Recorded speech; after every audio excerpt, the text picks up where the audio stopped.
A speeder blows past a police car at 30 meters per second. The officer floors it, accelerates until reaching 42 meters per second, then cruises. The question is, when will the officer catch up? In a kinematics question like this, you might wonder, where do I start? Do I start with an equation? If I start with an equation, what equation should I use? Another approach is to start with a motion graph. Since the speeder is traveling at a constant speed of 30 meters per second, I can draw this horizontal line to represent the motion of the speeder. And since the police car is accelerating, we could draw this line at an angle to represent the accelerating motion of the police car. And then the second part of the police car's motion is traveling at constant speed of 42 meters per second. Having this visual, I think, helps us to next think about equation. So what is our strategy? How are we going to figure this out? When they catch up, one thing that we know is that they're going to have the same position. So the position of the police car and the position of the speeder is going to be the same. So we need to come up with an equation for the position and the time of each of these cars. Let's start with the speeder. Since the speeder is going at constant speed, it's a little easier to work with. We know at constant speed that position is equal to the velocity times time. And we're going to use subscript of s for the speeder, and the velocity of the speeder is 30, and t is the time. So if you know the time that the speeder is traveling, you can figure out the position, or at least the final position of the speeder. For the police car is accelerating, at least in the first part of the motion. I'll go ahead and call this T1. And what we really want to do is to figure out this time right here where I have the question mark.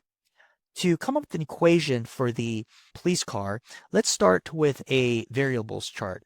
So we have delta x vi vf a t. We know that the initial velocity of the police car is 0. The final velocity of the police car is 42. When I say final, that means the final of when it's accelerating, and then it's going at cruising speed. The acceleration is 3 meters per second squared.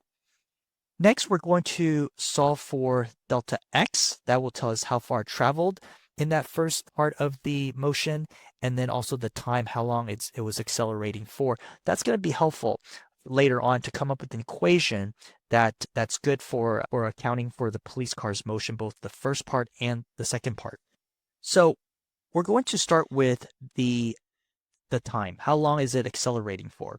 So I am going to use VF equals VI plus AT. So why would this be a good equation to use? We know VI, we know VF, we know A. So the only thing we need to figure out is T. So we have 42 is equal to 0 plus 3T. And if we take 42 divided by 3, we get 14 seconds. So this 14 seconds is T1. Now we're going to find the final position of the police car at the end of the acceleration. We can use any equation that has delta x. And so I'm going to use VF squared equals VI squared plus 2A delta x. Remember, we do know the time, so we could use the other equations as well, as long as it has delta x. V final is 42. This is squared.